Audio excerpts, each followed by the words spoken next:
Scan for Sovi and straight A's only. Let's go! Finding the smallest acid dissociation constant is actually super simple if you look at the right data. Let's solve this chemistry problem together right now. First, notice that all 4 acid samples provided in the table have the exact same initial concentration. This means we can compare their properties directly without doing any complex math today. For a monoprotic weak acid, the concentration of hydrogen ions is directly related to the strength of the acid.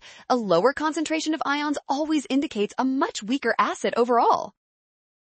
Since the initial concentration is constant, the sample with the lowest ion concentration has the smallest Ka value. That makes option C our final winner.